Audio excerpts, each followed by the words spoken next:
ಚಿಕ್ಕಮಗಳೂರು ಜಿಲ್ಲೆಯ ಅರಣ್ಯ ಸಚಿವರ ಖಡಕ್ ಆದೇಶದ ಬೆನ್ನಲ್ಲೇ ಅರಣ್ಯ ಇಲಾಖೆ ಹೈ ಅಲರ್ಟ್. ಅರಣ್ಯ ಡೀಮ್ಡ್ ಫಾರೆಸ್ಟ್ ವ್ಯಾಪ್ತಿಯ ಹೋಂಸ್ಟೇ ರೆಸಾರ್ಟ್ ಮಾಲೀಕರಿಗೆ ಅರಣ್ಯ ಇಲಾಖೆಯಿಂದ ನೋಟಿಸ್ ಜಾರಿ ಮಾಡಲಾಗಿದೆ.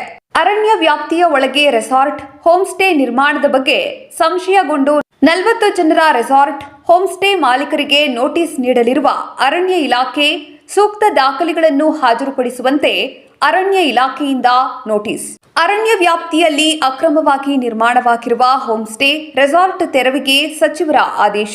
ಸಚಿವರ ಆದೇಶದ ಅನ್ವಯ ನೋಟಿಸ್ ನೀಡಿ ಸೂಕ್ತ ದಾಖಲೆ ಕೇಳಿರುವ ಅರಣ್ಯ ಇಲಾಖೆ ಮೂಡಿಗೆರೆ, ಮುತ್ತೋಡಿ, ಮುಳ್ಳಯ್ಯನಗಿರಿ, ಚಿಕ್ಕಮಗಳೂರು ಭಾಗದ ರೆಸಾರ್ಟ್ ಹೋಂಸ್ಟೇ ಮಾಲೀಕರಿಗೆ 1 ವಾರದ ಒಳಗೆ ಸೂಕ್ತ ದಾಖಲೆ ನೀಡುವಂತೆ ನೋಟಿಸ್ ನೀಡಲಾಗಿದೆ. ಚಿಕ್ಕಮಗಳೂರು ಡಿಎಫ್ಒ ರಮೇಶ್ ಬಾಬು ರವರಿಂದ ಆದೇಶ.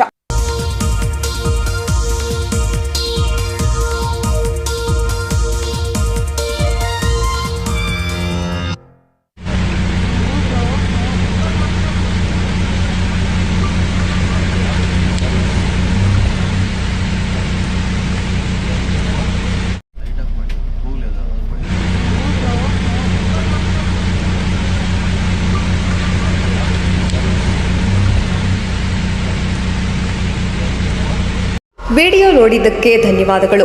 ಮುಂದಿನ ವಿಡಿಯೋದಲ್ಲಿ ಸಿಗೋಣ.